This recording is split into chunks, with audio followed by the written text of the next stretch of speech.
I didn't like the look of the man the moment he tried to hang his hat on the orchid rack. "Sorry," I told him, stepping in before he could skewer one of Wolfe's dendrobiums. "That's not for outerwear. Try the hook on the wall, it won't bite." He blinked, mumbled something that might have been an apology, and adjusted his tie like he was being cross-examined. He was tall, stiff, and had the kind of face that looked carved out of bad temper. The rain dripping off his coat wasn't helping his disposition. "Mr. Wolfe expects you," I said, and led him through to the office. He didn't answer, which made him the silent type or the important type, possibly both. Wolfe was in his chair behind the desk, of course, and if you think that surprises anyone, you haven't met him. He was reading the Atlantic Monthly, eyebrows at ease, which meant he hadn't decided yet whether the intrusion was worth his attention. "Commissioner Skinner," I announced. "City Hall's contribution to humidity." Wolfe didn't lift his eyes. "Mr. Goodwin, if your wit must perspire, kindly mop it before it drips on my rug. Commissioner, sit down." Skinner sat, and the chair creaked like it didn't approve of law enforcement either. "I won't waste words, Wolfe," he said. His voice had the rasp of a man who had barked too many orders and chewed too few cigars. "I'm here unofficially." "That's always a relief," Wolfe murmured. "Official visits from police tend to clutter the air with paperwork. Please continue." The commissioner's eyes flicked to me, then back. "You've got a reputation for getting answers when nobody else can. I want one, but I don't want headlines." "Then avoid corpses," I offered. He didn't smile. He leaned forward, elbows on knees. "A man named John Halpern was found dead last night in his apartment on Riverside Drive. Shot once in the chest. No signs of robbery. Door locked from the inside, gun on the floor." "Suicide," Wolfe suggested, as if tasting a flavor and finding it uninspired. "Possibly, except the gun had no prints, and Halpern was my deputy commissioner for special investigations." That got Wolfe to lower the Atlantic by an inch. "Indeed." Skinner's jaw worked. "If it's murder, I can't have it public. Too many political vultures. The mayor's already sniffing. I need to know, quietly, what really happened, and if anyone in my department's dirty, I want it before the press does." "An admirable wish," Wolfe said, "and an expensive one." I expected that. Skinner produced an envelope and placed it on the desk. It made a modest sound for what must have been a thick wad of currency. "Half now. Half when you tell me who killed him." I watched Wolfe's fingers hover near the envelope like a man considering whether a truffle was overripe. "Your money," he said, "is not offensive, Commissioner. Your conditions might be. You demand silence. I require autonomy. Mr. Goodwin and I will not be muzzled if circumstance compels disclosure." Skinner's glare could have cracked granite.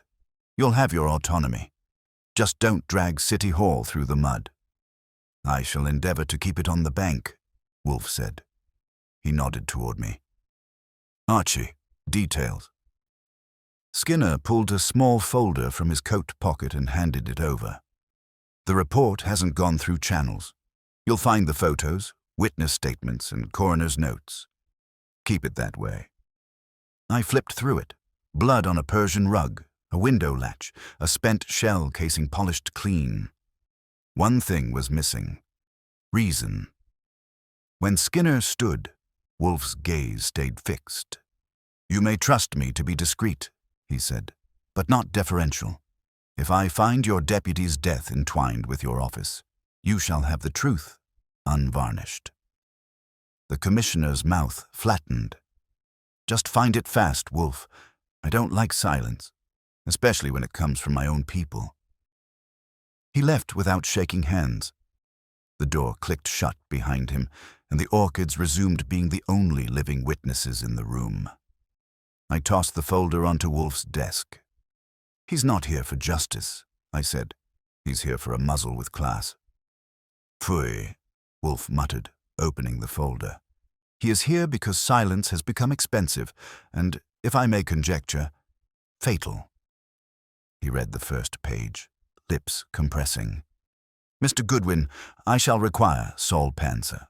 Summon him immediately. Saul, you think this runs that deep already?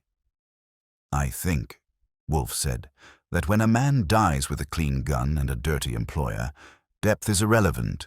It is the direction that matters. He closed the folder and reached for the beer glass Fritz had left beside his chair.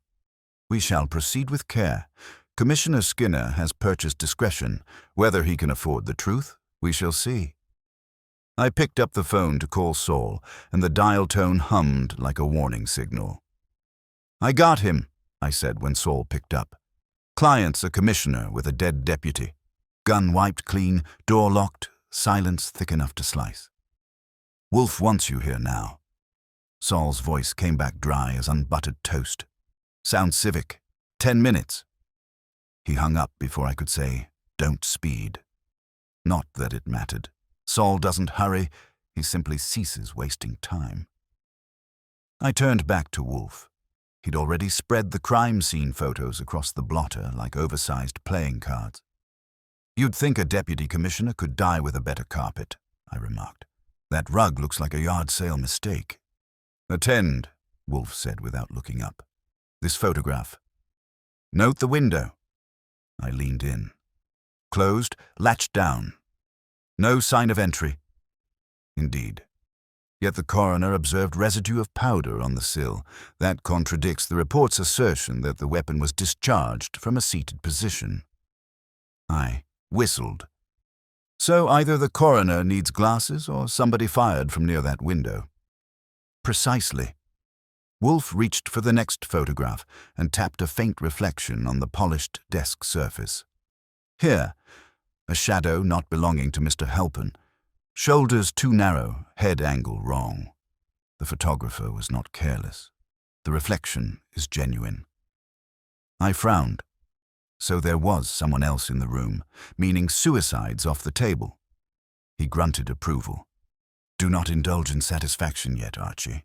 This evidence we owe to the camera, not to intention. We must verify whether the reflection's proportions correspond to any known figure. Saul will secure the original negatives. That was Wolfe. A man could turn up shot with a confession nailed to his vest, and Wolfe would still demand corroboration from a cloud shadow.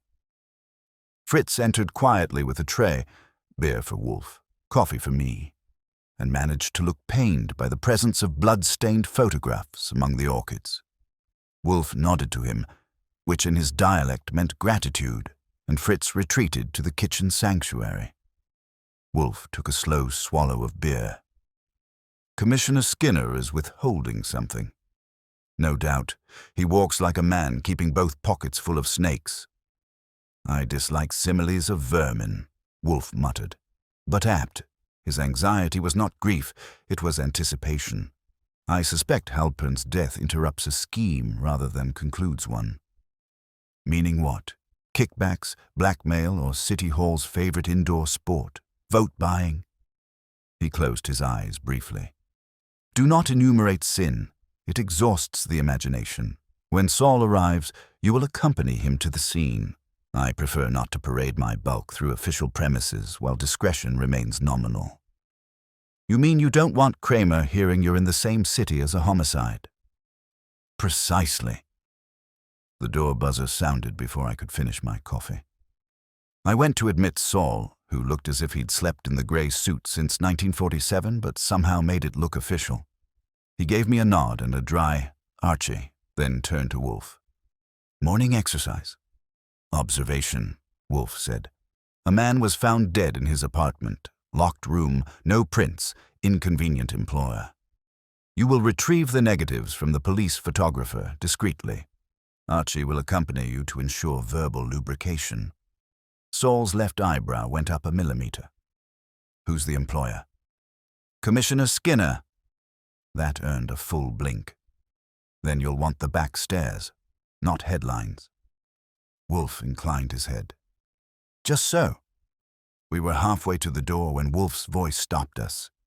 Archie, attend carefully to the surroundings. The physical arrangement of that apartment is crucial. I want sketches, Every window, every obstruction, every absurdity. And if the commissioner reappears, delay him. He will not relish my eventual candor. I grinned. I never stand between a commissioner and his ulcers, but I'll do my best. Saul and I took the Packard through a wet mid-morning drizzle. He drove like a man avoiding suspicion, which meant we reached Riverside in one piece but morally bruised. The apartment building had the usual pre-war solemnity. Bronze doors, too much marble, and a doorman who looked as if he'd fought Prohibition personally. Inside, the crime scene tape drooped across Halpern's door like a weary conscience. Saul picked the lock with the same expression most people reserve for peeling oranges. The place smelled of stale smoke and official secrets. The blood stain on the rug had been half scrubbed, leaving a brown echo that would have offended Fritz's sense of hygiene. I moved to the window Wolfe had flagged. Here's the sill. Powder marks still faint. Someone leaned out or fired inward. Saul knelt beside the desk, tracing the reflected line Wolfe had noticed. You see it? The angle's off from the lamp. That shadow belonged to someone standing right here, which makes our killer camera-shy but not clever, or confident we'd never see the prints. I crossed to the bookshelf.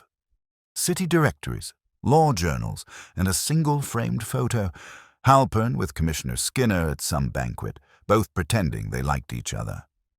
The glass had a hairline crack across Skinner's face. Coincidence, maybe, but I didn't believe in those since I started working for Wolfe. We found nothing new except absence. No letters, no diary, no cigarette case, nothing personal. The drawers had been cleaned out like a conscience before confession. Saul straightened. Somebody stripped this place. Somebody with keys and confidence, I said. Not a burglar. He nodded.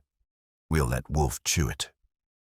Back at the brownstone, Wolfe was exactly where we'd left him.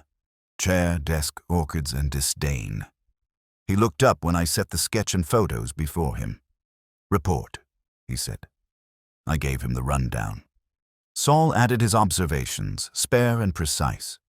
Wolfe listened with eyes half-lidded, fingers tapping a slow judicial rhythm on the armrest. When we finished, he opened one eye fully. The commissioner lied. The absence of personal effects indicates removal post-mortem. That demands authority to access the apartment. Meaning Skinner or someone under him, I said. Precisely. Mr. Halpern's files likely contained information detrimental to his superior. The wiping of the weapon is amateurish, but the sanitizing of the room is bureaucratic. I smell politics. Don't we all? He lifted the phone. Get me Inspector Kramer. I winced. You sure you want to poke that bear? Archie, if I required your permission for candor, I would starve on discretion. Kramer is irksome, but he is honest, and I require corroboration. Kramer answered with his usual enthusiasm for my voice. Goodwin, what the devil do you want now? Wolfe's on the line. Inspector. I handed the receiver over like a live grenade. Kramer, Wolfe said, calm as a man ordering soup. I wish to confirm whether the photographer's negatives from the Halpern case are still in your custody. A pause, then Kramer's bark. They were. Commissioner Skinner took them an hour ago, said it was internal business. Indeed, Wolfe murmured. Then he fears something captured unintentionally. Thank you, Inspector. He hung up before Kramer could detonate. I let out a low whistle. So the commissioner took the only proof we had, that someone else was in the room. Not proof, Wolfe said, but possibility. His haste confirms its value. Mr. Goodwin, the commissioner's silence has become dangerous. We shall make him speak. He leaned back, eyes closing, the corners of his mouth compressing just short of satisfaction. Summon him here. Use civility. If he refuses, use bait. What kind of bait? Wolfe's eyes opened, gleaming faintly. Imply that Mr. Halpern confided to you about a sealed envelope, now missing. He will arrive promptly. I grinned. And if he doesn't? Then Wolfe said. "We shall find who profits most from his silence." "Then," I said, "I'll dangle the bait and see if the fish bites." "Do so?" Wolfe murmured, and reached for his beer. "But take care. A commissioner accustomed to ordering arrests may react poorly to insinuations." "I've been reacted to before," I told him and picked up the phone. The operator connected me to City Hall after a brief argument over protocol.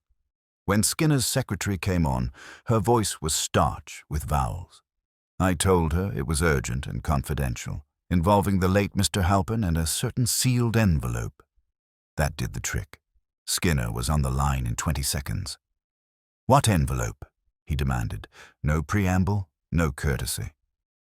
"The one Halpin mentioned to me," I said easily. "He was worried someone would come looking for it." Guess he wasn't wrong. Dead silence. You could almost hear him measuring how much to reveal. "Where are you calling from?" "Where do you think? Wolfe's office. You want to pick it up, or should I mail it to the Gazette?" "I'll be there," he snapped, and hung up so hard the dial tone sounded offended. I turned to Wolfe. "He's hooked." "Good. Prepare the office. Mr. Skinner will attempt intimidation. You will deny him the stage." "Meaning keep him standing while you sit?" "Precisely." Fritz drifted in with another tray and raised an eyebrow when I told him we were expecting company. "Shall I prepare brandy?" "Only if you enjoy watching politicians drink expensive liquor while lying," I said. He sniffed and departed, muttering something in German that probably meant I was incorrigible. 15 minutes, no more, and the front doorbell rasped like a subpoena. I let Skinner in. He looked worse than before. Collar open, eyes ringed, hands twitching like his nerves had tenants. "Where is it?" he barked. I gestured toward Wolfe's office.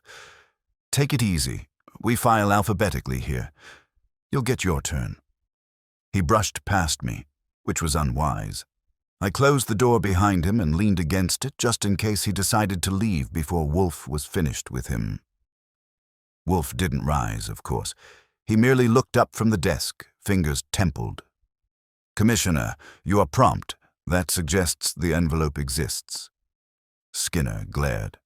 "Don't toy with me, Wolfe. If you've got something, hand it over. If this is some stunt for money, I'll bury you in injunctions." Wolfe's brows lifted 1/8 of an inch. "Your metaphor is vivid but misapplied. We have nothing of yours, sir, merely curiosity. Why does a public official fear a dead man's correspondence?"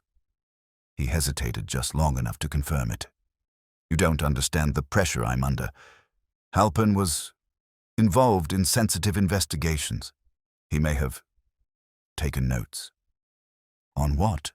Wolfe asked. Skinner's voice flattened. "Internal corruption. You know how these things spiral. One headline and the whole department's in flames. I'm trying to protect the integrity of the force." "Integrity," Wolfe said softly, "is rarely threatened by truth. Only by its suppression." Skinner's jaw tightened. "You think I killed him?" "I think," Wolfe said, "that you fear being accused of it." The commissioner's eyes flicked toward me, then back. "You're twisting words." "It is my vocation," Wolfe said. "Mr. Goodwin, please relate what you found absent from the apartment." I did. When I mentioned the missing personal items, Skinner's face lost color like a bad print. "Halpern was supposed to destroy those," he muttered. "Those," Wolfe echoed. "Plural. Then you confirm the existence of materials." He realized too late that he'd handed Wolfe the handle of the case. His next move was predictable. Bluster. "You've got no authority. None. I came here in confidence." "Confidence," Wolfe said dryly, "is a coin you have already spent. Sit down, Commissioner." For a moment I thought Skinner might actually defy him, but the look Wolfe gave him would have bent iron. He sat. "Now," Wolfe continued, "you removed the negatives from police custody. Why?" Skinner swallowed. "To prevent misuse." "You mean discovery," Wolfe said. "The reflection on the desk showed a second person. Was it you?" No. Then who? He hesitated again, and that was all Wolfe needed. You do not know, or you dare not say. That is different. You will enlighten me, or the inspector will. Skinner's eyes darted. Kramer's already suspicious. He will be more so when I telephone him after our discussion, Wolfe said calmly. I prefer to offer you the courtesy of first explanation. The silence stretched until I could have timed it with a calendar. Then Skinner exhaled sharply. All right. Halpin was investigating procurement contracts. Someone inside was skimming. He told me he had proof but refused to name names until he could verify it. When he didn't report in, I sent an officer to his apartment. We found him dead. I didn't order the cleanup, but I didn't stop it either. Who was the officer? Wolfe asked. Lieutenant Horan. He's loyal. Indeed. Loyalty is the last refuge of a liar. Wolfe's tone stayed calm, but I could see the gears turning behind his eyes. Mr. Goodwin, note that name. We shall require his record. Skinner's voice dropped. You'll keep this confidential.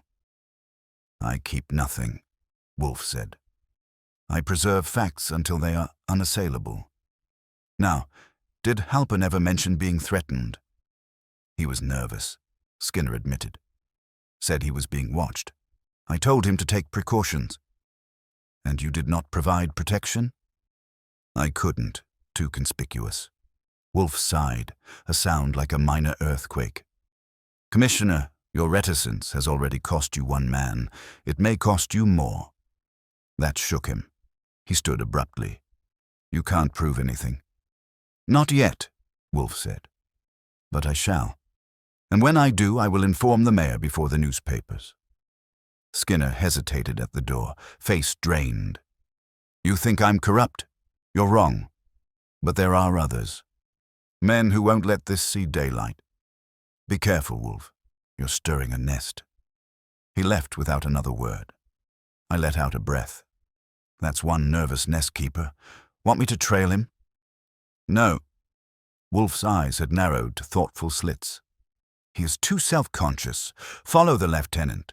Horan will either confirm Skinner's story or contradict it by surviving too conveniently. Got it. Any angle? Yes, Wolfe said.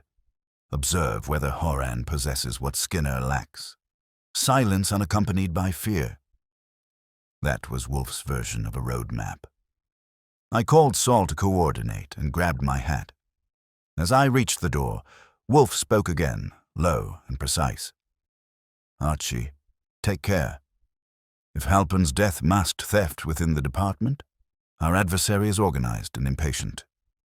I'll tread lightly, I said.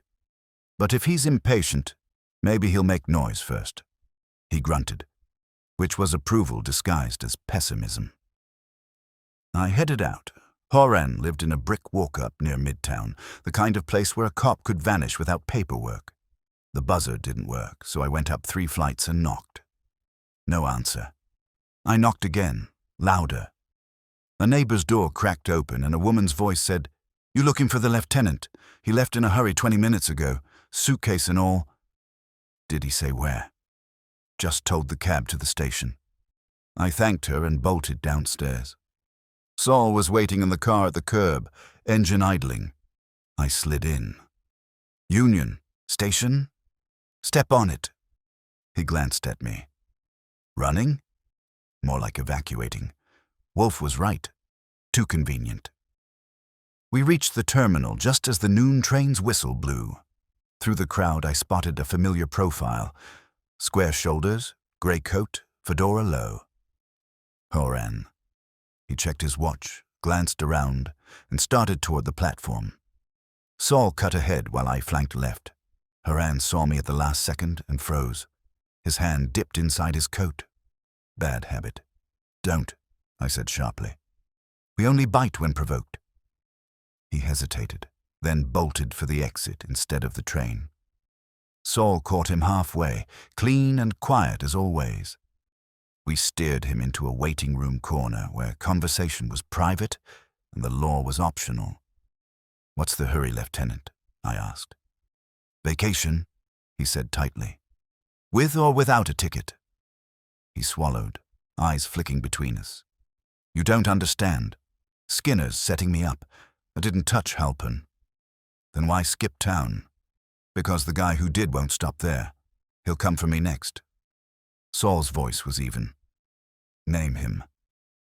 Horan hesitated, then whispered, You won't believe it. Try us, I said. He looked around once more, jaw clenched. It's not Skinner. It's someone higher. Higher than Skinner, I said. You mean the mayor? Horan's eyes darted like he'd just remembered windows existed. Not the mayor, someone behind him, private money. Halpern found payments going through dummy contracts for precinct renovations that never happened. When he traced it, he hit a name that scared him cold. Who? Saul asked, voice steady enough to calm hurricanes. Eldon Rusk. That name tickled something I didn't like. Rusk, the contractor who builds everything from jails to courthouses. The same, Horan said. Half the city budget flows through his hands. He's got cops on payroll, commissioners in his pocket. Halpern was about to hand me proof when someone made sure he wouldn't, I said. He nodded once, slow. Now they think I have it. Saul glanced at me. Do you? No, Horan's voice cracked. Halpern kept it separate. I swear I don't know where. He wasn't lying, or he was good enough to deserve applause. I leaned in. You've got two choices, Lieutenant. You can vanish and be hunted, or you can come to Wolfe and be fed, clothed, and cross-examined. He blinked. Wolfe? The fat guy who never leaves his house? Correct, and the one person who can make Rusk wish he'd stayed in concrete. Decide. Horan hesitated, then nodded like a man choosing his executioner. Fine. Just get me out of here alive. Saul guided him toward the exit. I followed close enough to discourage bright ideas. Outside, a cab was idling illegally.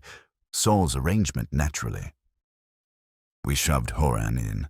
Saul took the front, and I gave the driver Wolfe's address. No one spoke on the ride. Horan kept glancing at every intersection as if assassins came standard with red lights. When we reached the brownstone, I hustled him upstairs. Wolfe was dictating to the typewriter, notes, not letters, and stopped mid-syllable when he saw our guest. Mr. Goodwin, I assume this is Lieutenant Horan. He appears intact. Barely, I said. He's carrying a name you'll like. Eldon Rusk. Wolfe's eyes opened a fraction wider. Indeed.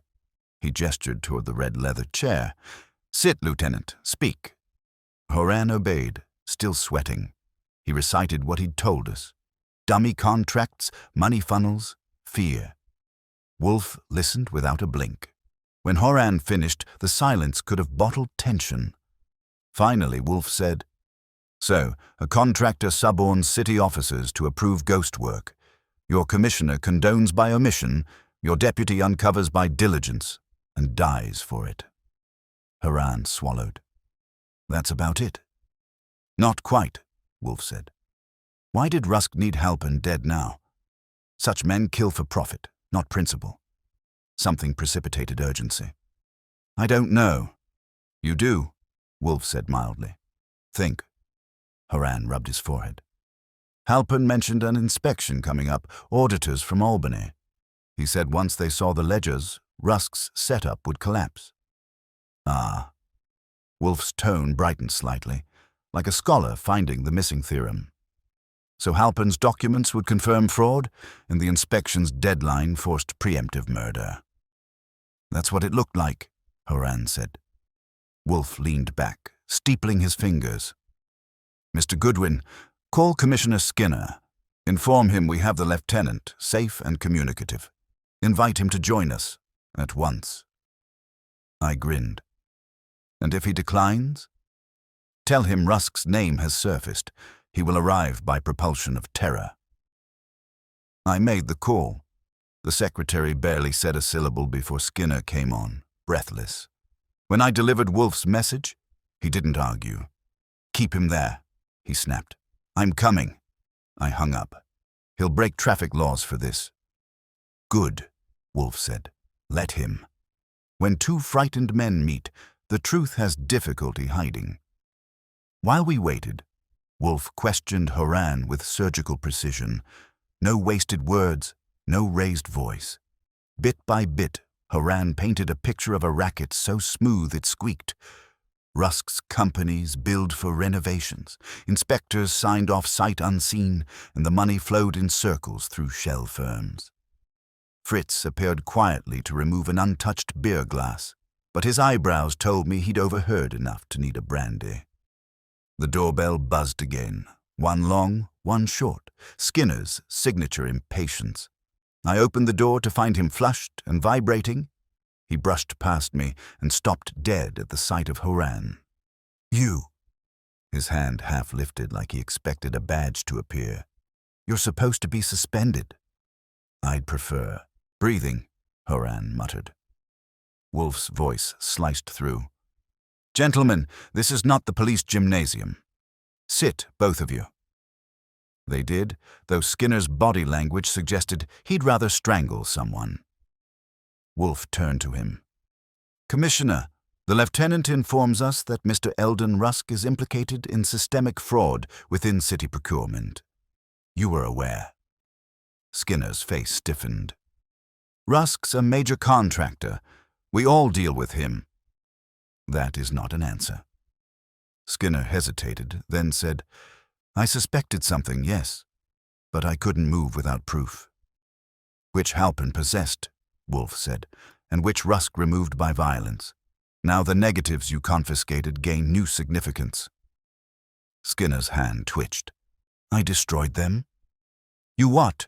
I said. To protect the department, they showed someone entering Halpern's apartment. I thought if that leaked, Pfui! Wolfe's voice cracked like a whip. You obliterate evidence of murder to safeguard reputation. You're an idiot, Commissioner, though not a malicious one. Skinner's breath came fast. You don't understand what Rusk can do. He owns half the council. If this comes out, I'm finished. Then be finished, Wolfe said coldly. Better a ruined man than a complicit one. That shut him up. Horan was staring at him like he'd just realized loyalty was overrated. I said, Wolfe, what now? We've got motive, method, and missing proof. Indeed. Proof must be recreated. Mr. Rusk believes it eradicated. Therefore, he will relax. That is our advantage. Skinner stood abruptly. You're not dragging me into this circus. You are already the clown, Wolfe said. Stay seated. You will telephone Rusk and request a meeting, ostensibly to discuss damage control. Mr. Goodwin will accompany you with a recording device. Now, waiter, you will comply, Wolfe said, voice soft but final. Or I will summon Inspector Kramer and deliver both of your names. Choose. Skinner's defiance wilted. Fine, he muttered. I'll call him. Wolfe nodded once. Mr. Goodwin, prepare the car. We shall bait another fish. I went to the hall for the portable recorder, wondering whether Wolfe was feeding me to sharks or merely studying them. When I returned, Skinner was on the phone, voice carefully neutral. Eldon? Yes. We need to talk. Privately.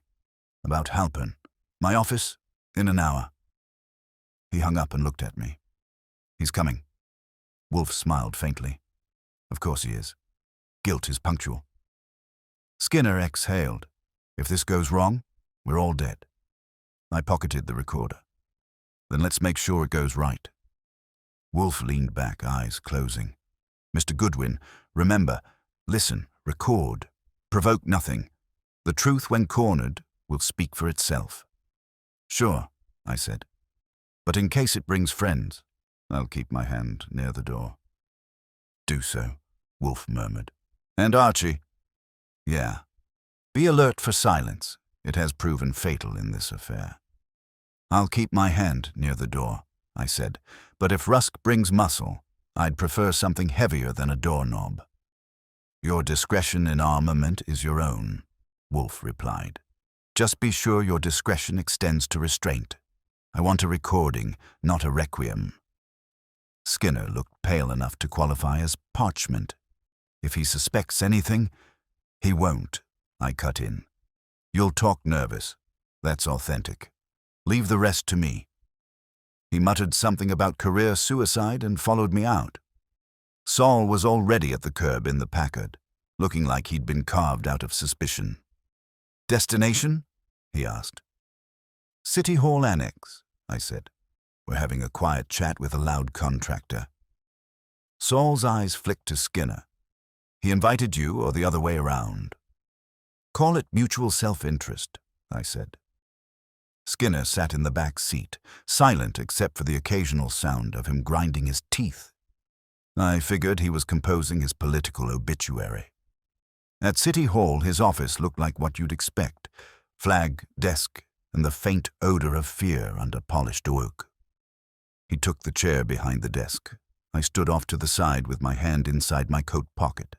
Not for my gun, just the recorder, though it made a comforting companion either way. Skinner's intercom buzzed. "Mr. Rusk is here," the secretary announced. "Send him in," Skinner said, and wiped his forehead with a handkerchief that looked busier than he was. Eldon Rusk entered like a man used to entering things: rooms, deals, lives. Heavy shoulders, smile as thin as his hair, and a tan that suggested money had its own climate. He extended a hand that Skinner ignored. "Commissioner," Rusk said smoothly. "You sounded urgent." His eyes shifted to me. "And this is?" "Goodwin," I said. "Wolfe's legman." Rusk's smile bent a degree tighter. "Ah, the famous errand boy. Is Wolfe planning to audit City Hall?" I shrugged. "Not unless you're billing it." That wiped the smile entirely. "If this meeting's a threat, I'll walk out." "Then walk," I said. "But if you do, Inspector Kramer gets a call with your name attached to a corpse on Riverside Drive." He froze, eyes sharpening. "Halpern." "Right," I said. "The man who almost lived long enough to hand you a subpoena." Skinner's fingers clenched on the desktop. "Eldon, you said you had nothing to do with that." Rusk shot him a glance that could have peeled paint.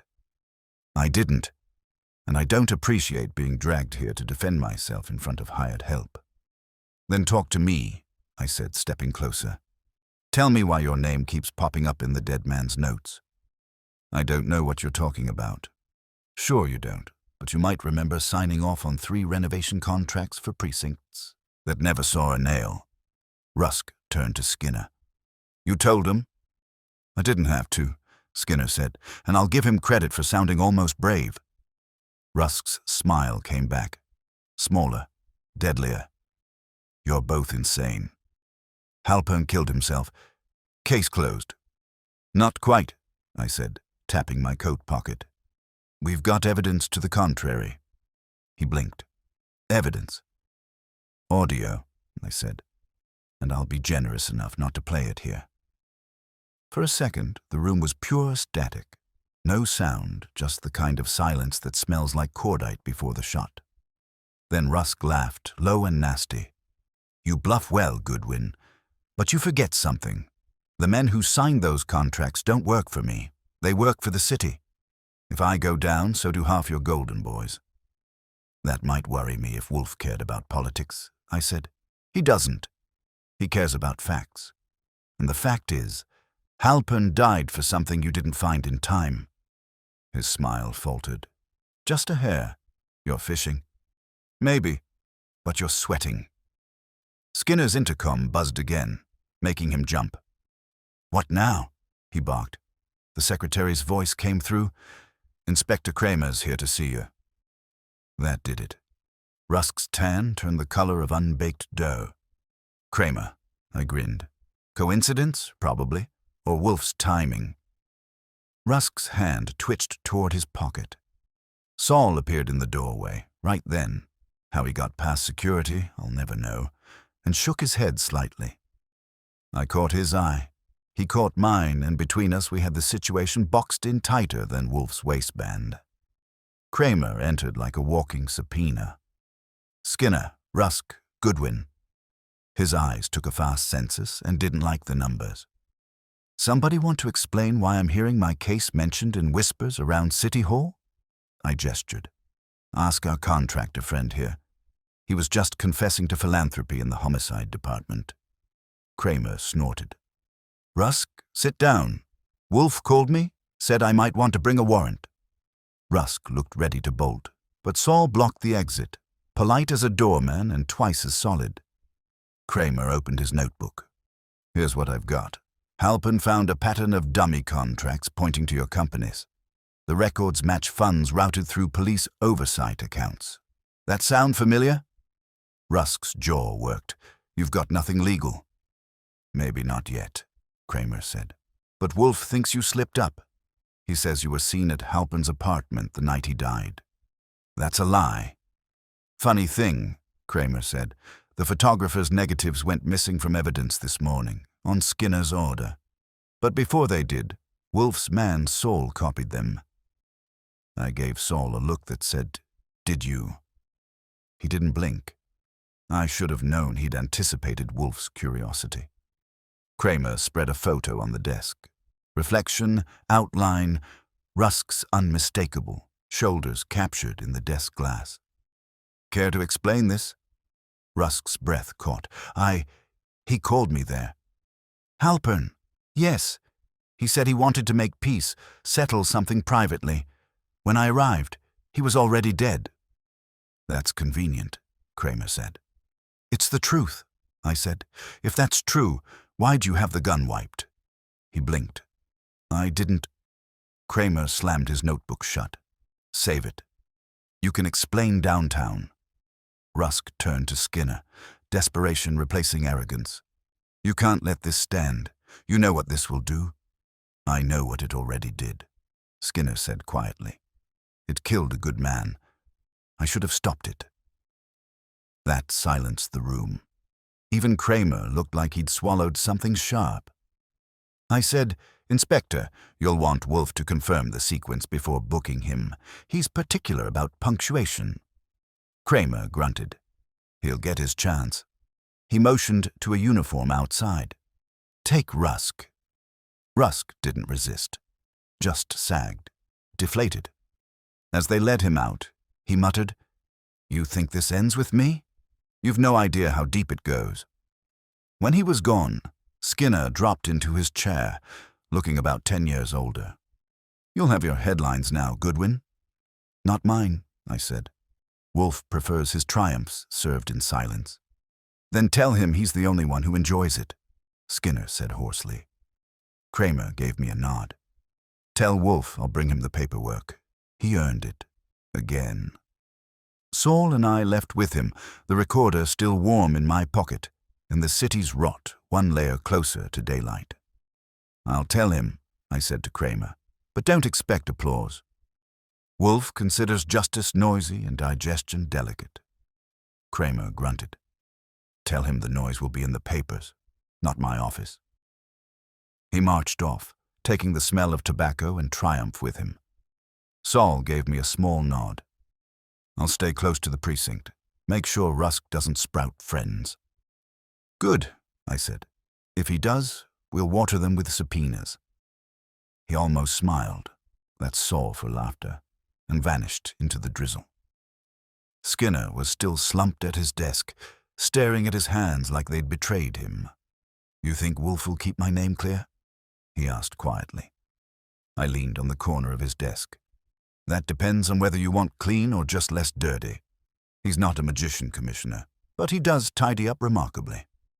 He let out something that might have been a sigh or a surrender. Tell him, I'll cooperate. That'll make his orchids bloom, I said, and left before he could take it back. The Packard felt emptier without Saul's poker face company. I made it back to the brownstone with a recorder safe and a head full of Wolfe's eventual smugness. Fritz let me in, offering a towel and disapproval for being damp at dinner hour. He's in the office, he said, and he is irritated. Then we're at normal operating temperature, I said, and went in. Wolfe didn't glance up from the newspaper. Report. I set the recorder on his desk. Rusk confessed by accident, Skinner repented by necessity, and Kramer left with handcuffs singing. Your theory stands. Rusk killed Halpern to kill a ledger. He folded the paper carefully. Confession is the refuge of fools and frightened men. Which was he? Both, with accessories. Wolfe gestured toward the recorder. Play it. I did. The tape hissed, clicked, and Rusk's voice filled the room. Smooth, arrogant, then crumbling when Kramer produced the photo. Wolfe listened with his eyes closed, fingertips pressed together like a cathedral roof. When it ended, he opened them and said, Incomplete. I blinked. Incomplete. We've got motive, method, confession, and delivery to the inspector. That's 4 courses. He shook his head. The flavor is wrong. Rusk was not improvising fear. He was negotiating it. Someone larger looms behind him. Sure, I said. He tossed that hint about not knowing how deep it goes. Probably bluffing. Perhaps, Wolfe said. But a bluff requires an audience, and he was addressing Kramer, not you. That implies knowledge of danger, not mere bravado. Meaning the city's got a higher shelf of crooks? Pfui, meaning someone persuaded him to kill Halpern, someone who profits without exposure. Rusk is a contractor. He constructs. He is seldom the architect. I sat down. All right, then who's designing the blueprint? That, Wolfe said, we shall discover. The lieutenant mentioned auditors from Albany. Their assignment was scheduled for this week. If Halpern's evidence would have surfaced then, the initiator of his murder may have access to those ledgers still. You think the auditors were being set up? Or replaced? He rang for Fritz. Beer. When the glass arrived, Wolfe sipped with the air of a man tasting logic. Mr. Goodwin, locate the audit team from Albany. Determine who commissioned their visit and whether any member failed to arrive. I reached for the phone. You think one of them's already in town? I think one of them never left. It took 4 calls and a brief argument with the state comptroller's office before I had names. 3 auditors, travel records for 2, and a cancelled train ticket for the 3rd. Name's Carl Densmore, I told Wolfe. Supposed to have joined the team but didn't. Albany says he sent a telegram excusing illness. Wolfe's eyes gleamed. The telegram, was it verified? Nope, just accepted. You think Rusk forged it? Hardly. Rusk's competence ends at concrete. Whoever orchestrated this needed both access to Halpern's schedule and the audit list. That requires political influence, perhaps within Skinner's department, but beyond his reach. The mayor's office. He grimaced. Too ostentatious. More likely an intermediary. Someone trusted by both Rusk and the administration. I sat back. You're building quite a ladder, but the top rung's missing. Not for long. He dialed a number himself, rare enough to make Fritz peek through the door. Commissioner Skinner, if you please. Yes, Mr. Skinner. A name, Carl Densmore. Does it signify? The receiver crackled. I heard Skinner's intake of breath. Densmore, he said slowly. He used to head procurement before Rusk's contracts expanded. Retired last year. Ill health. Why? Because he may be the ghost writing your budget, Wolfe said. Find his address. Skinner rattled papers. West 84th, apartment 2B. Excellent. Do not approach him. That will suffice. Wolfe hung up. I said, You're sending me, aren't you? Of course. And take Mr. Panzer again. Mr. Densmore is either an invalid or a liability. Great, I said. If he's both, we'll bring flowers. Wolfe ignored that. If he still lives, persuade him to talk. If he does not, observe what he left behind. Saul arrived within 10 minutes because Saul appears when deduction demands it. We drove uptown.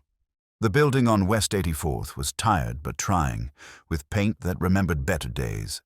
The elevator quit on the 3rd floor, which matched Densmore's address in spirit, if not accuracy. His door was ajar. That's never encouraging. I glanced at Saul. He drew something small from his coat, his idea of optimism, and nudged the door wider. The smell met us halfway. Cheap bourbon, stale air, and finality. Densmore was slumped in an armchair, eyes open, throat neatly cut. The table beside him held a bottle, 2 glasses, and a folded note addressed to no one. I picked it up carefully. Inside, 1 line in shaky typewriter ink. It wasn't supposed to be him. Saul said quietly, "Fresh. Maybe an hour." I checked the window. Latched. Same calling card as Halpern's. "Someone's cleaning house," I said. He nodded, and moving fast. We backed out, leaving everything as we'd found it, and I called Wolfe from the hallway phone. He answered on the first ring. "Report. Densmore's dead. Same style, knife instead of bullet. Found a note. It wasn't supposed to be him." Silence stretched, then Wolfe said, "That confirms it. The instigator misdirected the killing. Halpern was not the intended victim." "Then who was?" "Commissioner Skinner." I gripped the phone tighter. "You sure?" "The evidence dictates it." The cleaner corrected an error. "Mr. Goodwin, get Skinner out of City Hall immediately. Bring him here, at once." I hung up. Saul's expression didn't need translation. "You drive," I said, and we ran for the stairs. "Move," I told Saul, and he didn't need telling twice. The Packard hit the curb with 1 tire, squealing like a soprano who'd seen the ER script. I kept my hand on the dash and my mind on Skinner. If Wolfe was right, and he usually was to the point of rudeness, the commissioner had maybe minutes before someone decided his silence was due for maintenance. Saul cut corners with the accuracy of a surgeon and the manners of a taxi. "You think they'll make a second attempt?" "They already made one and missed. This time they'll aim closer." Wolfe's got that tone in his voice, like he's ordering orchids for a funeral. We screeched up in front of City Hall and ran past a clerk who tried to quote regulations. I shoved my credentials at him and didn't slow down. Skinner's office door was shut, but the light underneath flickered. That's never a good sign. I pushed the door open fast enough to tear the hinge. Skinner was standing by his desk, talking to someone whose back faced me. Tall, grey suit, calm posture, the kind you only get from being dangerous professionally. The man turned at the noise. I recognized him from photographs.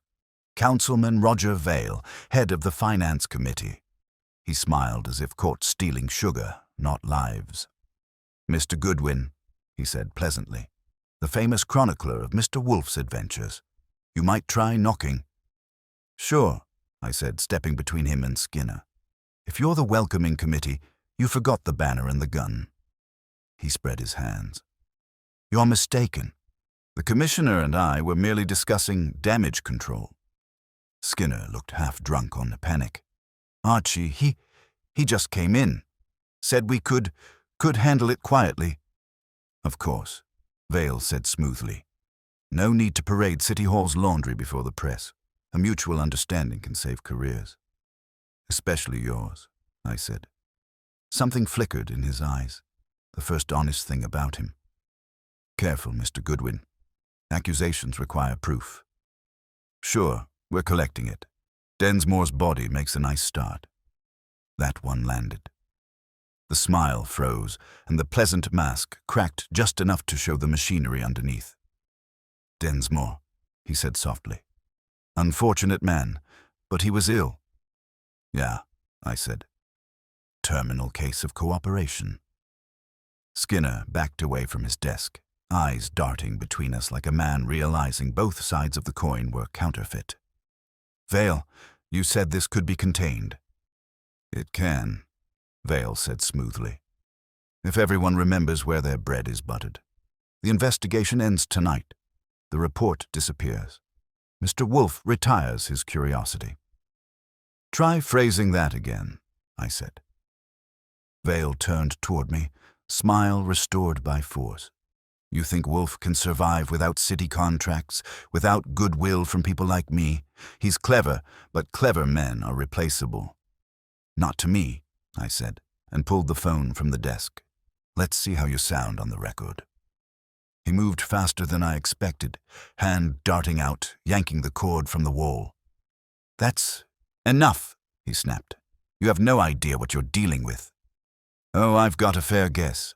The top rung Wolfe mentioned just came into view.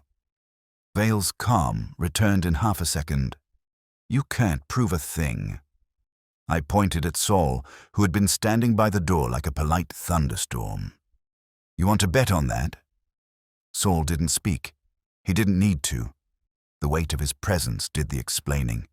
Vale looked from him to me, then to Skinner, who seemed torn between arresting somebody and hiding under the desk.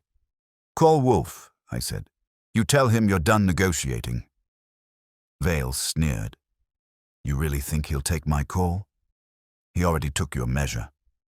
I dialed and shoved the receiver at him. Try sounding honest for 30 seconds. It'll be a novelty. Wolfe's voice came on, cool and unhurried. Yes? This is Councilman Vale, he said, regaining his composure fast. I believe we've had a misunderstanding. Indeed, Wolfe replied. One you compounded with murder. I've done nothing of the sort. Pfui, you ordered Mr. Halpin's death, intending Commissioner Skinner's. Densmore corrected your error and was silenced. Now you propose containment. How pedestrian. Vale's knuckles whitened on the receiver. You're insane. You can't prove that conversation even happened. You underestimate Mr. Goodwin's ingenuity, Wolfe said. The device in his pocket records every word. Vale's head jerked toward me. My hand was inside my coat, where the recorder sat humming contentedly. You won't get away with this, he hissed. I believe, Wolfe said. We already have. Inspector Kramer is on his way with a warrant for your arrest. I suggest you remain where you are.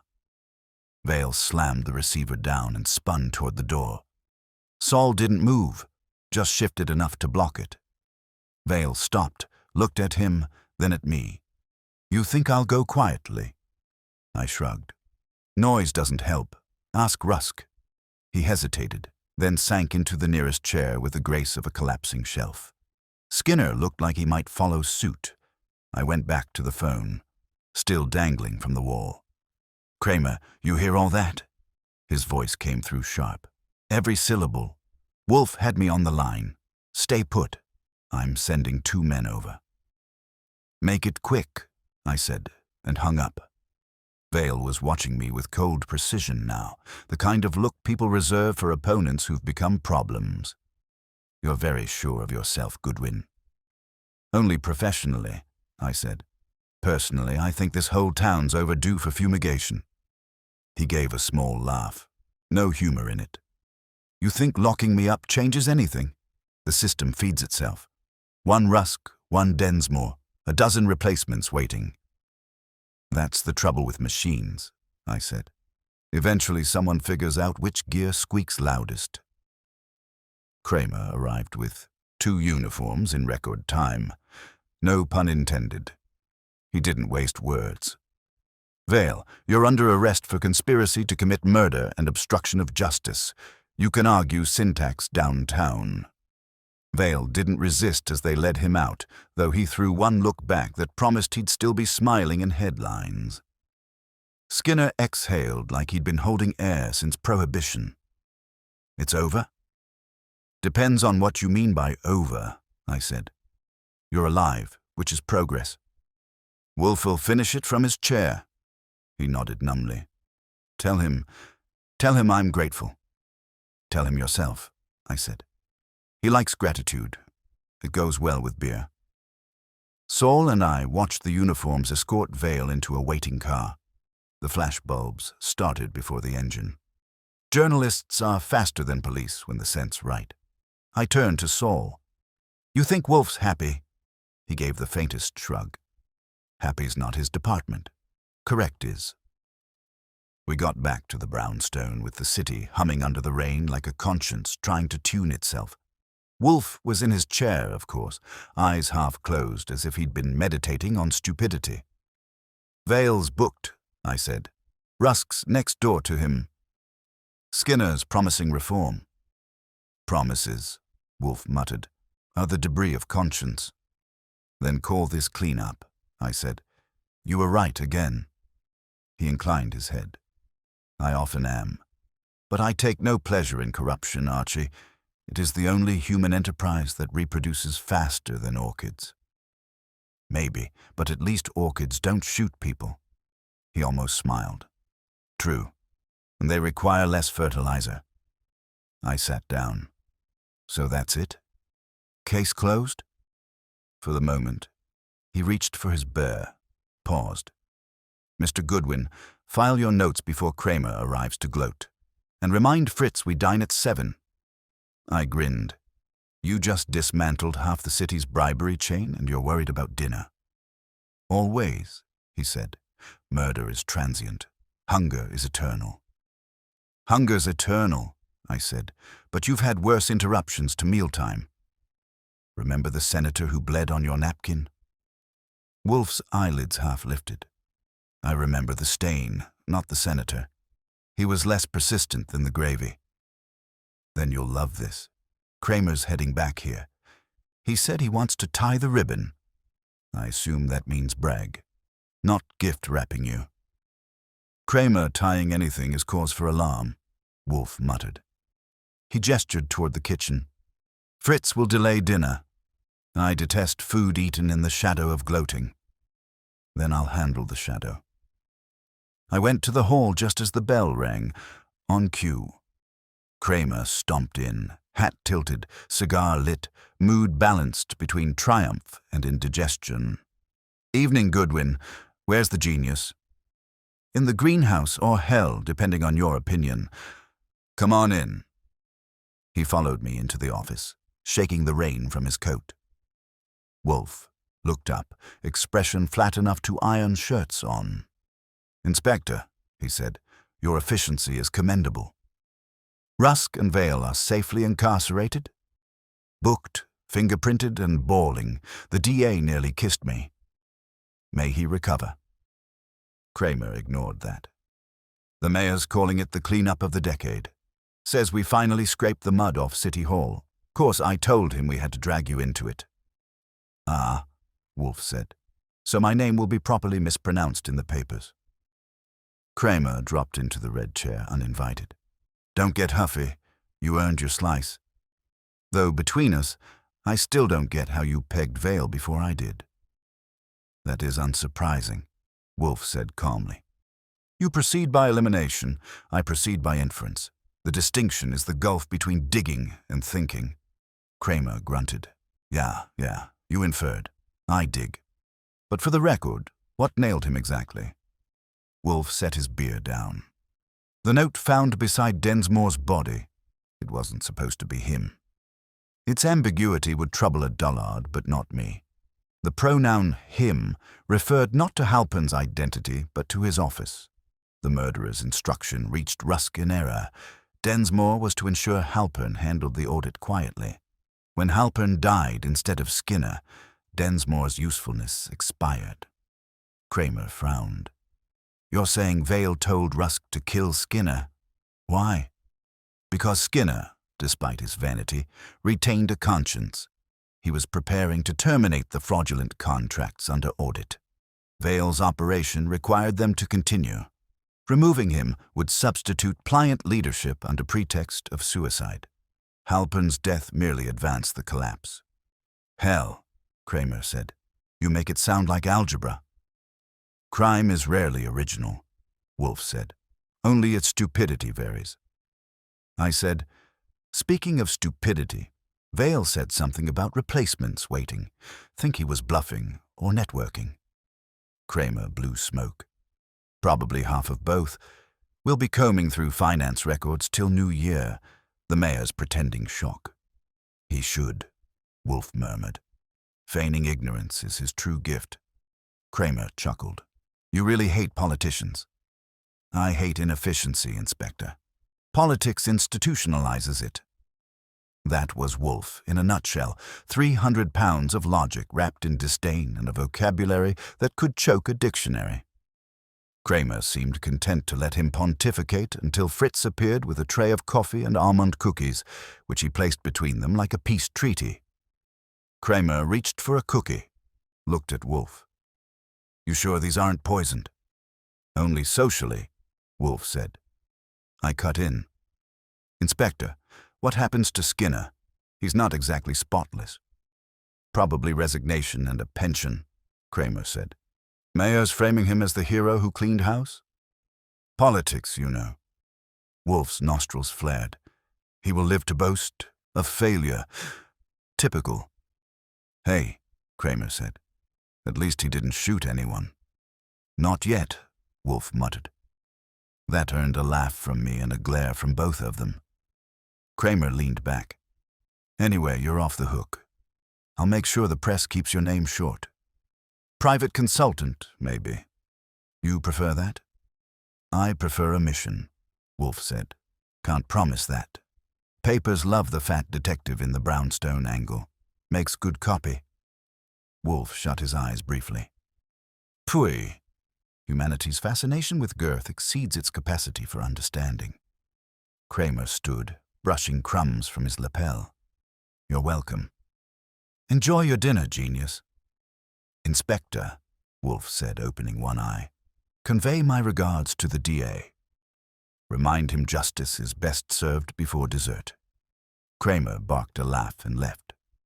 When the door shut, Wolfe exhaled through his nose, his version of a sigh. "Archie, do you know why I continue to tolerate that man? Because he makes you look patient by comparison. Partly. But more because he performs the tiresome business of morality while I indulge the pleasure of intellect." "You're welcome for my part in both," I said. He waved a hand. "Your impertinence has become habitual. See that Fritz has dinner served. I require sustenance." "Of course you do," I said, heading for the kitchen. Fritz was already orchestrating courses like a maestro with knives. "Veal, fresh beans and pastry," he said, "and Mr. Wolfe insists on silence at table tonight."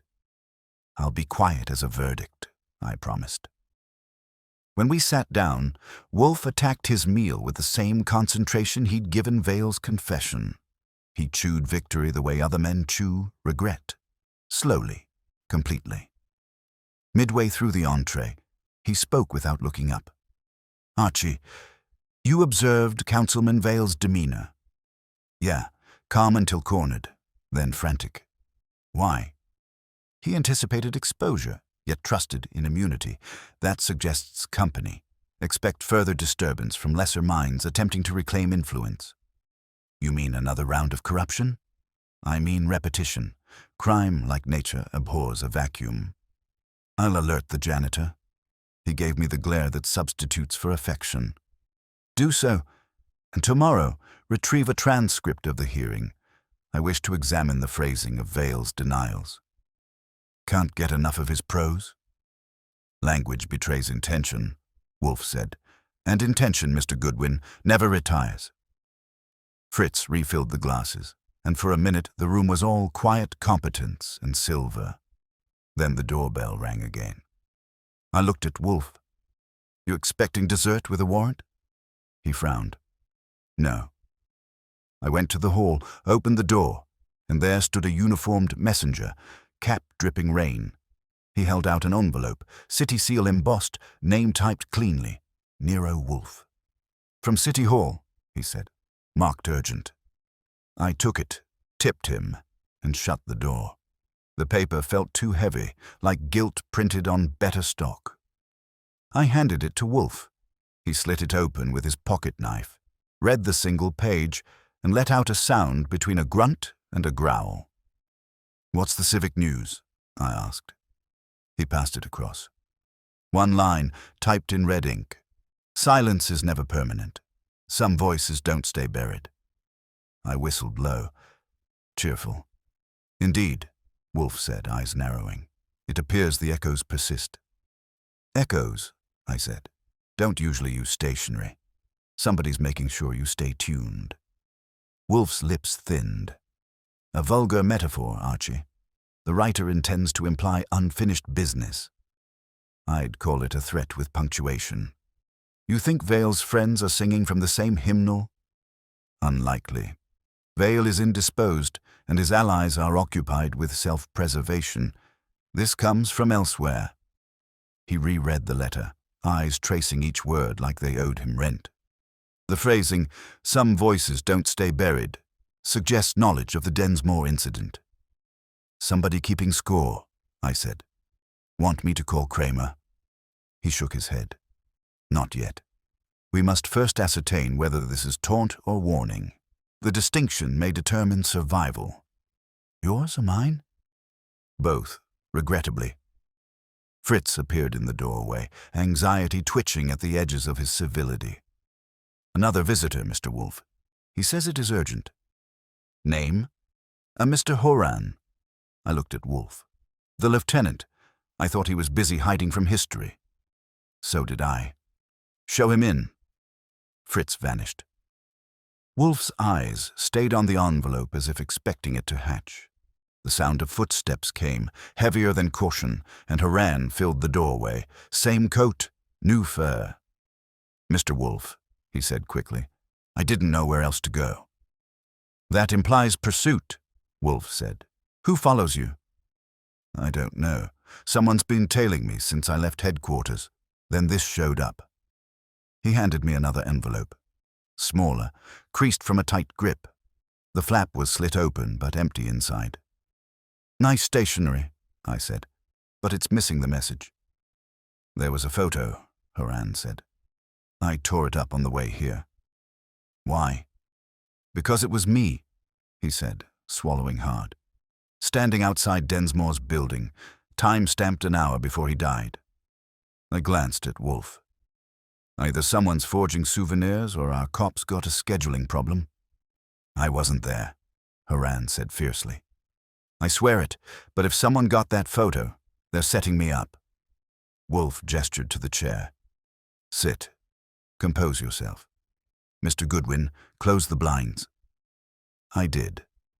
The office dimmed to its usual shade of suspicion. Wolfe regarded Horan like a specimen under glass. "You were absent from duty during that hour." "Yes. Skinner told me to take the afternoon off after Rusk's arrest." "And you informed no one of your whereabouts?" "No, I went home." "Convenient," Wolfe murmured. Horan's jaw clenched. "You think I killed him?" "I think," Wolfe said evenly, "you lack imagination for deceit. That relieves you of guilt, but not peril. Someone with access to police files is constructing this illusion." "That narrows it to half the department," I said. "Indeed." Wolfe's eyes shifted to the letter again. "And the author shares that access." "You mean these threats and the photo come from the same hand?" He nodded once. "Observe the sequence. Vale arrested, Densmore dead, the machine dismembered, but an appendage writhes. Someone invested in continuity, someone quiet." I frowned. "You're thinking not corruption, but control." "Precisely. The system abhors vacuum, Archie, and seeks a new head to wear the crown." "Then we're back where we started. Somebody up high, playing ghost." "Higher," Wolfe said softly. "Perhaps someone who never fell." Before I could ask, the phone rang. Fritz, already halfway to answer it, froze when Wolfe lifted a finger. "Allow me." He picked up, voice even. "Yes, indeed. When?" "Thank you." He replaced the receiver. "That was Inspector Kramer. Mr. Vale is dead." Horan sat bolt upright. "Dead?" "He was in custody." "Apparently less securely than advertised," Wolfe said. "He was found in his cell, throat cut, weapon unlocated." "Just like Densmore," I said. "Somebody's keeping the pattern neat." "Exactly," Wolfe said, and the word came out colder than the rain on the windows. Mr. Vale's silence was required. The message sent to us, "Voices don't stay buried," is both boast and warning. "Boast of what?" Horan asked. Efficiency. The author considers himself executor of an unfinished design. Vale's removal prevents disclosure of his superior. Superior? I said. You think there's another one above Vale? There always is, Wolfe said grimly. Ambition rarely stops at council chambers. The air felt tighter, like the office had shrunk. Wolfe leaned back, fingers steepled, eyes distant. Mr. Goodwin, fetch me the file on the audit contracts. I opened the cabinet and handed it over. He flipped pages with the care of a bomb technician. Here, note the approval signatures. Rusk, Densmore, Skinner. But one additional countersignature recurs across multiple invoices. I bent over his shoulder. Treasurer's office, Harold Lentz. Horan swore under his breath. Lentz? He's untouchable, oversees the city's reserve funds. Which makes him both invisible and indispensable, Wolfe said. An ideal puppet master. You think he's cleaning house? Cleaning, yes, of witnesses. The line voices don't stay buried is his conceit. He silences to maintain serenity. I said, then I'll pay our treasurer a visit before he silences. Anyone else? Not yet, Wolfe said. He expects confrontation. We must induce exposure instead. Mr. Horan, are you willing to redeem yourself? If it keeps me alive, yes. Good. You will telephone Mr. Lentz from this office. Tell him you have new evidence connecting his office to the Rusk contracts and intend to submit it to the district attorney in the morning. Speak plainly. His reaction will suffice. Horan hesitated. And if he denies it? He will not, Wolfe said. Predators seldom bother with denial. They strike. I readied the recorder while Horan dialed. His hand trembled only once. Treasurer Lentz, please. Yes, this is Lieutenant Horan. I need to see you tonight. No, sir, it can't wait. It concerns Rusk. That's right, the contracts. I have the proof now. Your residence? Yes, sir. 10 o'clock. He hung up and turned to us. He wants me there in an hour. Wolfe nodded. As expected. Archie, you will accompany him. Observe, record, and do not intervene unless intervention becomes synonymous with survival. That's always encouraging, I said. Encouragement is superfluous. Prudence, however, is imperative. Take Mr. Panza. His discretion is preferable to your bravado. Discretion travels lighter-armed, I said, but I went to the coat rack anyway. Horan stood, looking like he'd rather trade places with the corpse, and Saul arrived before I could call him. Wolfe gave him the brief version, which for him meant 10 words. We left together. In the hall mirror, Horan caught his reflection and muttered, If this goes wrong, they'll bury me for real. Not if Wolfe gets there first, I said, and opened the door to the storm. Not if Wolfe gets there first, I said, and the words were still hanging in the wet air when Saul's voice came from behind me, calm, exact, and bone-dry. He'll expect we're coming. Keep it quiet until we know who else he's invited. We took the Packard through streets that looked varnished in rain. Horan sat between us, gripping his hat like it might testify against him. When we reached the treasurer's brownstone, a taller, cleaner cousin of Wolfe's, the lights upstairs burned steady, the kind of steady that says someone's waiting and doesn't expect company. Saul cut the engine. You sure he said 10? Word for word, Horan said. His voice was flat, like a man reading a menu he didn't order. That's fine, I said. We'll knock politely. If he's honest, he'll let us in. If he's guilty, he'll let his trigger man do it. Saul gave me a look that said he'd prefer the first option, but didn't believe in it. We went up the steps. The brass knocker was cold and unfriendly. I hit it twice. The door opened, not to Lentz, but to a woman, mid-40s, elegant, wrong for the setting. She wore pearls and nerves. You're early, she said. Horan blinked. Mrs. Lentz. She hesitated, then nodded. He's in the study. Said he had business visitors. I didn't realize. That's us. I said, and stepped past her before she could change her mind. The house smelled of furniture polish and tension. A single lamp burned at the end of a long hall. "Stay here," I told her. She looked ready to protest, but Saul's eyes handled that. The study door was cracked. I pushed it wider. The treasurer was there. Harold Lentz, grey hair perfect, suit perfect, everything perfect except the geometry of his posture.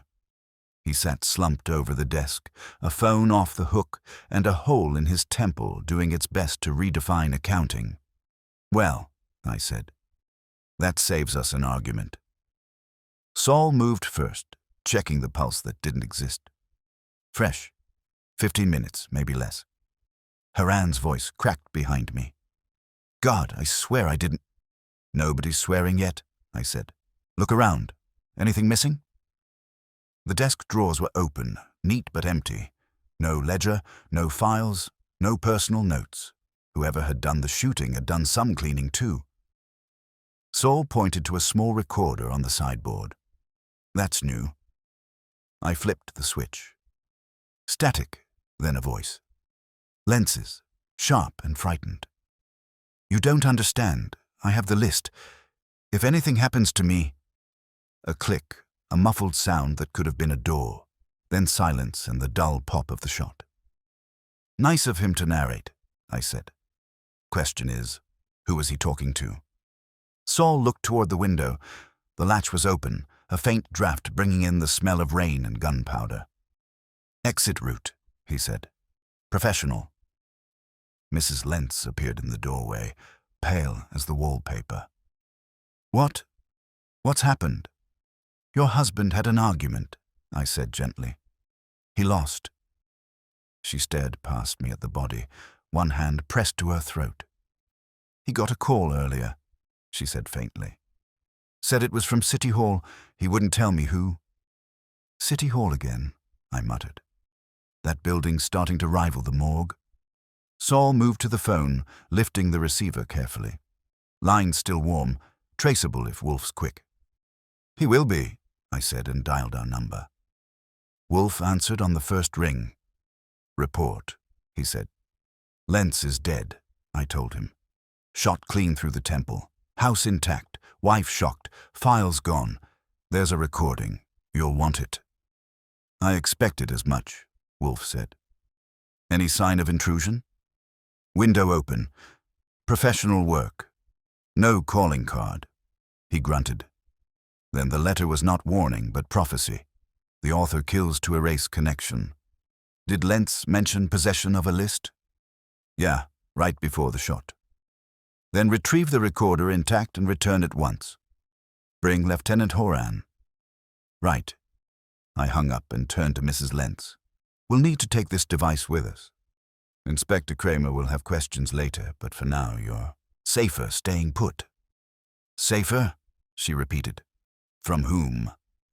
"From everyone," I said, and Saul unplugged the recorder. We hustled Horan out before the uniforms arrived. On the ride back, he stared straight ahead. "They're killing anyone who knew the structure," he said hoarsely. "That means I'm next." I didn't argue. He wasn't wrong. Wolfe was waiting when we got there. Orchids ignored, beer unopened. He took the recorder from Saul like a priest accepting evidence of sin. "Play it." I set it spinning. The same voice, the same plea, the same gunshot. Wolfe listened without blinking, then said, "There is another voice," faintly beneath his. "Amplify." I adjusted the dial. Through the static came a whisper, low, measured, unmistakable. Wolfe froze. "Repeat," he said. The phrase came again. "Should have stayed silent." Horan frowned. "That's him, the deputy mayor." "Fenn." Wolfe leaned back slowly, eyes like twin drills. "So the serpent coils higher still." "Deputy Mayor Fenn," I said. "That's above Vale's pay grade." "Indeed. He oversees public contracts and emergency budgets, an ideal position for dispersing illicit funds." "Which means he's the one who started this symphony," I said. Wolfe's gaze sharpened. "And intends to end it with us as the final chord." Archie, call Inspector Kramer. Request immediate custody for Horan and protection for Mrs. Lentz. Then arrange a meeting with Fenn. Under the guise of final clarification, he will attend. Vanity compels even the guilty. Want to bait him here? Yes, the stage is ours. Mr. Fenn shall find this brownstone less accommodating than City Hall. I called. The secretary at Fenn's office hesitated until I mentioned Wolfe's name, then stammered that the deputy mayor was still at work. I said Wolfe needed him at once, that it concerned Lentz's death and his own safety. That last part landed. He agreed to come within the hour. When I hung up, Wolfe was already setting the scene. Saul, you will position yourself in the front room. Mr. Goodwin, you will record from the sideboard. Our visitor must feel he commands the room until I take it from him. That'll be the fun part, I said. He will attempt persuasion first, Wolfe continued. Threats may follow. Under no circumstances interrupt unless he reaches for a weapon. Understood. But if he starts humming, I'm leaving. Wolfe allowed the faintest curl of a lip. You will stay, Archie. The end of a symphony deserves witnesses. The bell rang precisely 55 minutes later. I opened the door to find Deputy Mayor Fenn, slender, smooth, smiling. His raincoat gleamed like armor. Mr. Wolfe, he said, stepping in. I was told this was urgent. Oh, it is, I said, closing the door behind him. Oh, it is, I said, closing the door behind him. You've reached the end of a long arithmetic problem, Mr. Fenn. Wolfe's got the answer. Come and hear it before the bell rings. Fenn gave a thin smile that didn't reach his eyes. You make it sound like a performance, Mr. Goodwin. That's generous, I said. Most people call it a reckoning. He brushed past me, all polish and policy, and entered the office. Wolfe didn't rise, of course. He merely inclined his head an inch, which for him was practically a bow. Mr. Fenn, he said, voice smooth as the surface of a guillotine, I appreciate your promptness. Sit, if you please. Fenn took the red chair like a man accepting a subpoena. You implied danger, he said. I assume it's not to you. Self-flattery is unbecoming, Wolfe replied. The danger, sir, is to the last vestige of your discretion. Fenn laughed once, short and practiced. If this is about the tragic events at City Hall, you'll have to speak to the police. I've made my statement. Yes, Wolfe said. I've read it. A masterpiece of omission. Tell me, how does one remain ignorant of a conspiracy conducted in one's own office? Fenn's smile stiffened. If you have an accusation, make it. Gladly. You engineered a network of fictitious renovation contracts. Funds flowed through Rusk's companies, signed by Densmore, approved by Lentz, shielded by Vale, and sanctified by your oversight. Commissioner Skinner's integrity threatened the system, so you arranged his removal. Unfortunately, your instructions reached the wrong recipient. Fenn leaned back, crossing his legs. That's absurd. You have no evidence. On the contrary, Wolfe said. I have your voice. That got his attention. My what? Wolfe nodded to me. I pressed play on the recorder. The static filled the room like anticipation before thunder. Then came Lentz's voice, frantic, pleading, followed by a whisper unmistakably belonging to Fenn. You should have stayed silent. Then the shot. Fenn didn't move for 3 seconds. Then his hand went to his coat pocket. Saul was already behind him, hand landing on his shoulder like a silent verdict. Don't, Saul said softly. Fenn froze, breathing through his teeth. You're bluffing. That could be anyone. No, Wolfe said. It could not. The phonetic pattern of your S and the lateral release on silent are distinct. Your education was Oxford, your speech polished, but stress erases affectation. It is you. Fenn turned to me. You'll destroy that tape. Sure, I said. Right after we frame it. His tone hardened. Do you know what happens when you cross a city administration, Goodwin? Budgets vanish, permits evaporate. Friends reconsider friendship. Then it's a good thing Wolfe doesn't have friends, I said. Enough, Wolfe cut in. His voice dropped an octave, heavy enough to bend the air. Mr. Fenn, you have indulged in menace, subterfuge, and homicide by proxy. I am not impressed. You will confess, and you will do it now, while you still possess the illusion of dignity. Fenn's jaw tightened. You can't intimidate me. I don't intend to. The evidence will suffice. Wolfe gestured toward the phone. I've already informed Inspector Kramer that you are here. He will arrive presently. You may, of course, remain silent, but as your letter earlier observed, silence, it seems, is never permanent. That last line struck him like a slap. His composure cracked. The color rose. That letter wasn't from me. Indeed. Wolfe's brows rose. Then from whom? Few others have cause to remind me of buried voices. He didn't answer. His eyes darted to the window, the door, anywhere but Wolfe's face. I'd seen that look before. Cornered men calculating exits that don't exist. I said quietly, You've got one move left, Fenn. Make it smart. Wolfe's patient, but he's not a waiting room. He drew a breath that sounded like surrender. All right, he said. Yes, I sent Rusk to manage the contracts, but not to kill. That was his initiative. When Halpin died, I panicked. Vale insisted we clean up, but Lentz wanted out. I couldn't let him talk. You arranged his death, Wolfe said. I told him to meet me, to hand over the files. He said he recorded our conversation for safety. When I arrived, he threatened to expose us. His voice faltered. I only meant to scare him. The bullet was persuasive, I said.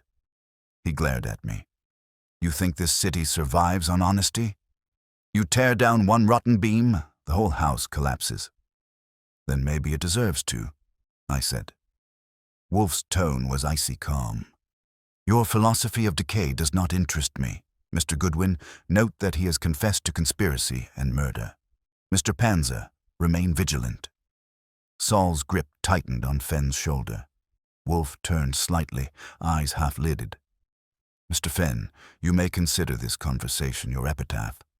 Inspector Kramer will provide the punctuation. The sound of a car door outside cut through the room. Fenn heard it too. His face went pale. I'm not going to prison, he said softly. He jerked suddenly, wrenching against Saul's arm. Something metallic flashed in his hand, small, dark, efficient. The gun came up fast, but Saul was faster. The shot went wide, splintering the frame of Wolfe's desk. My own gun was out before the echo died, but I didn't need it. Saul had twisted Fenn's wrist until the weapon dropped. Enough of that, I said, kicking it away. Fenn gasped, holding his arm. You don't understand, he wheezed. There's more above me, always more. Wolfe's voice was quiet, but final. There is always more rot in the apple, Mr. Fenn, but one must begin cutting somewhere. The front door opened. Kramer's voice thundered down the hall. Goodwin, where the hell's Wolfe? In here, I called. He strode in, 2 uniforms behind him, eyes scanning the gun, the tape, the trembling suspect. You couldn't wait 5 minutes, could you? I dislike suspense, Wolfe said. Kindly remove Mr. Fenn from my premises. Kramer grunted to the uniforms. Book him. Keep him separate from the others, unless you like headlines reading City Hall choir adds another baritone. They hauled Fenn out, still muttering about higher powers and unfinished business. The door shut behind them with the sound of civic closure. Wolfe leaned back in his chair and exhaled slowly. Mr. Goodwin, please inform Fritz we shall dine immediately. My appetite has returned. Mine never left, I said. But before I do, want to bet whether Fenn makes it through the night? I wager nothing on politics, Wolfe said. But I trust Inspector Kramer to guard him, if only to spite me. I grinned. That's motivation enough. Wolfe picked up his beer, raised it slightly. To the Commissioner's silence, he said dryly. At last, it speaks. At last, it speaks, I said, lifting my glass too, though not politely. Wolfe gave the faintest grunt. Politeness has never been truth's companion. Sit, Archie. You may as well hear the postscript before it begins festering in the morning papers. I sat, still hearing the echo of Fenn's words. There's always more above me, and waited for Wolfe to uncork what passed in him for sentiment. He didn't look at me. His eyes were on the orchids. The Commissioner's silence began as cowardice, matured into guilt, and ended as irony. Skinner sought to protect his department from disgrace by burying evidence. Instead, he fertilized corruption. A moral man protecting an immoral institution, an old, tedious story. Maybe, I said, but without his blunders, we wouldn't have cracked it. He inclined his head. Human folly is the chief ally of justice, Mr. Goodwin. No virtue is half so dependable. I leaned back. So let me see if I've got this straight.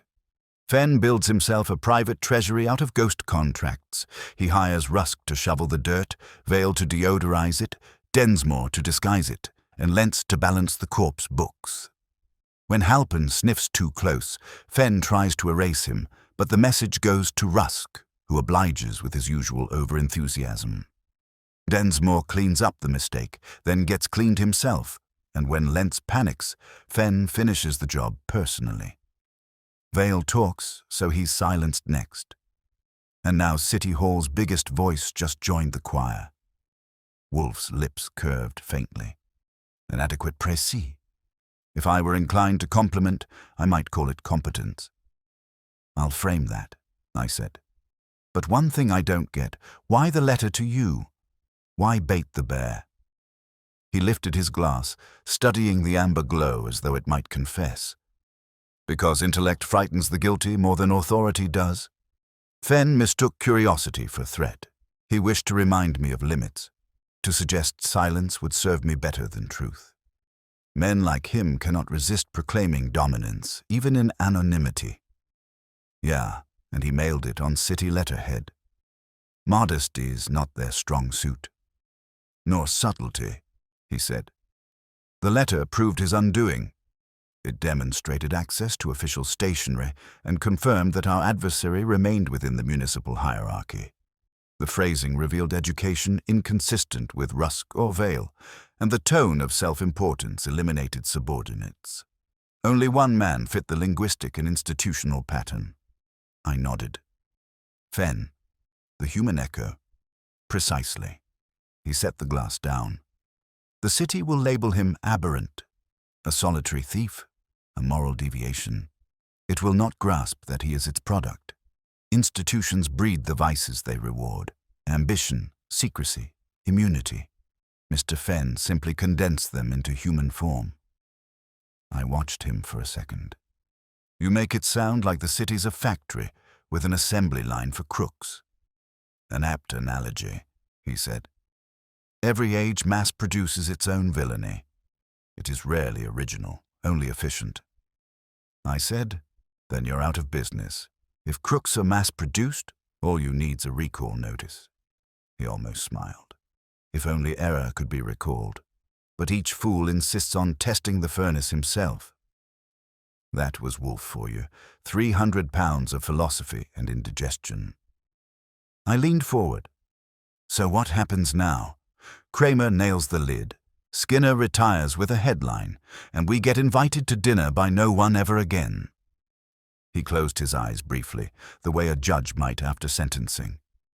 Kramer will preen, Skinner will repent, and the city will forget. The pattern renews. Only the names vary. I don't know, I said.